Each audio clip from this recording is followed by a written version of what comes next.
अगर आपको भी सेक्शन 148 का नोटिस मिला है तो तुरंत इस वीडियो को देखिए और देखिए क्या आपके नोटिस में भी डिपार्टमेंट ने प्रॉपर अप्रूवल लिया है नहीं लिया है। दोस्तों नमस्कार, मैं आपका दोस्त सीए रोहित गर्ग। दोस्तों हमारे चैनल के ऊपर हमने सेक्शन 148 सेक्शन 148 ए यानी कि जो असेसमेंट रीअसेसमेंट के सेक्शन है नए और पुराने के ऊपर काफी वीडियो बनाई है।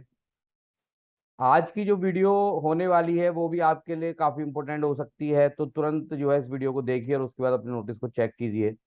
और अगर आपके नोटिस के अंदर भी प्रॉपर अप्रूवल नहीं ली गई है तो आपका केस भी रीअसेसमेंट का क्वैश हो सकता है, यानी कि आपका केस भी रीअसेसमेंट का बंद हो सकता है।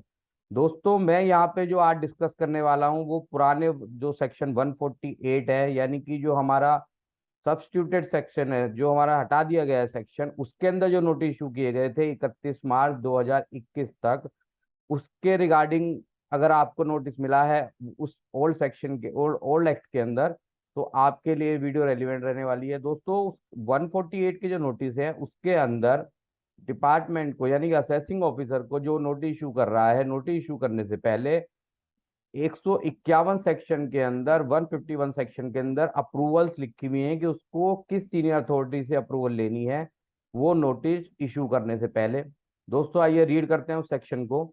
जो सेक्शन 151 है इसके अंदर दोस्तों क्या है कि अगर असेसिंग ऑफिसर फॉर 4 साल बीत गए असेसमेंट को, उसके बाद यानी कि असेसमेंट ईयर के एंड से 4 साल बाद अगर नोटिस इशू कर रहा है तो वो जो नोटिस इशू करेगा वो प्रिंसिपल चीफ कमिश्नर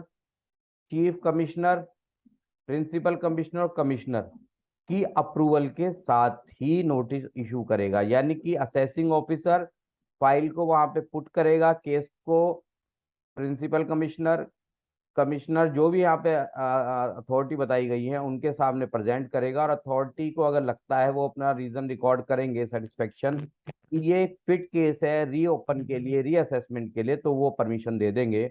और उस परमिशन मिलने के बाद असेसिंग ऑफिसर अपना नोटिस 148 का इशू करेगा। ऐसे ही दोस्तों अगर 4 साल के अंदर असेसिंग ऑफिसर नोटिस इशू कर रहा है तो 4 साल के अंदर उसको परमिशन लेनी है जॉइंट कमिश्नर से। और जॉइंट कमिश्नर जो है मतलब कोई भी अधिकारी जॉइंट कमिश्नर से नीचे का नहीं है, यानी कि एडिशनल कमिश्नर और जॉइंट कमिश्नर से उसको परमिशन लेनी है। और यहाँ पे जो अधिकारी है वो सेटिस्फेक्शन रिकॉर्ड करेगा, on the basis of record and assessing officer को परमिशन देगा रीअसेसमेंट की। अब दोस्तों इस केस के अंदर मैं आपसे एक केस लॉ डिस्कस करने जा रहा हूं जहां पे डिपार्टमेंट ने प्रॉपर अप्रूवल नहीं लिया, और प्रॉपर अप्रूवल ना मिलने की वजह से जो केस था वो हाई कोर्ट ने क्वैश कर दिया। तो हम डिस्कस करते हैं इस केस के फैक्ट क्या है। दोस्तों ये जो केस है ये मेरे एक व्यूअर ने ही मेरे साथ शेयर किया है। तो हमारे जो व्यूअर्स हैं वो भी काफ़ी इंटेलेक्चुअल हैं, रीड करते रहते हैं और कोई भी काम की वीडियो आती है तो तुरंत हमारे साथ शेयर करते हैं। मैं इस वीडियो के थ्रू उनको थैंक यू कहना चाहता हूँ। हमारे मुंबई के ही वो जो है व्यूअर हैं। दोस्तों मुंबई हाई कोर्ट में असेसमेंट ईयर 15-16 से रिलेटेड ये केस वहां पे गया। इसके अंदर जो असेसी को नोटिस इशू किया गया वो 31 मार्च 2021 को किया गया, यानी कि नोटिस विद इन टाइम था। उसके अंदर जो नोटिस इशू किया गया उसके अंदर हम जो परमिशन ली गई यानी कि जो अप्रूवल ली गई अंडर सेक्शन 151, वो अप्रूवल ली गई एडिशनल कमिश्नर की।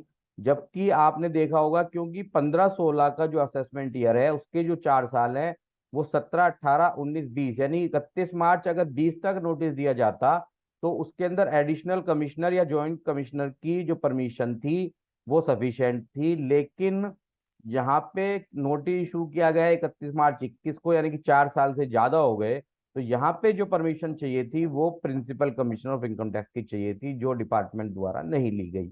यहाँ पे जब डिपार्टमेंट के जो काउंसिल थे उन्होंने इसके अंदर नोटा के प्रोविजंस एप्लीकेबल करने की कोशिश की है, लेकिन कोर्ट ने ये कहा कि जो ये केस था ये टाइम बारिंग नहीं हो रहा था 31 मार्च 20 को, तो इसके ऊपर नोटा के प्रोविजन नहीं लग सकते। इसलिए आपने जो परमिशन ली है वो परमिशन आपने प्रॉपर नहीं ली है, इसलिए मैं आपके इस केस को क्वेश्चन कर रहा हूं। देखिए, respondent has relied upon such letter, उन्होंने कोई इनकम टैक्स ऑफिसर से कोई लेटर लिया और उन्होंने कहा कि इसके अंदर नोटा के प्रोविजन लग सकते हैं, और क्योंकि 4 साल 31 मार्च 2020 को एक्सपायर हो रहे हैं।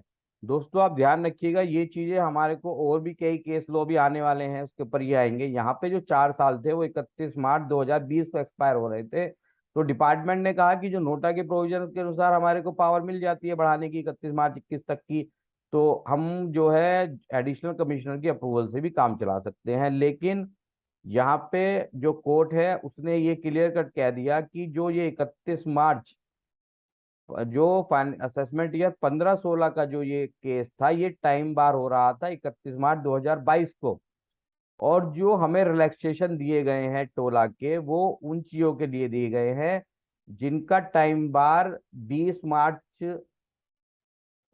20 से लेके 31 मार्च 2021 तक जो चीज टाइम बार हो गई थी, उनके लिए नोटा के बेनिफिट्स दिए गए हैं। तो यहाँ पे कोर्ट ने, क्योंकि प्रॉपर अप्रूवल नहीं लिया गया, तो हम पढ़ देते हैं कोर्ट क्या कह रहा है। In the our view, since the 4 year has expired from the end of the relevant assessment year as provided under section 151 subsection 1 of the act, it is only the principal chief commissioner or chief commissioner or principal commissioner or commissioner who could have accorded the approval and not the additional commissioner of income tax। यानी कि additional commissioner of income tax ने जो approval दी है वो नहीं दे सकते थे, वो principal chief commissioner principal commissioner ही दे सकते थे। इस ग्राउंड के ऊपर हम जो ये जो नोटिस इशू किया गया है और जो ऑर्डर पास किए गए हैं उनको क्वैश करते हैं। तो दोस्तों आप तुरंत अपने जो है नोटिस को चेक कीजिए, क्या आपके जो 148 के नोटिस हैं वो प्रॉपर अप्रूवल के साथ इशू किए गए हैं, नहीं किए गए हैं। तो दोस्तों इसी के साथ हमारे चैनल को आप सब्सक्राइब कर लें, वीडियो को लाइक करें और अपने दोस्तों का शेयर करें। Thank you.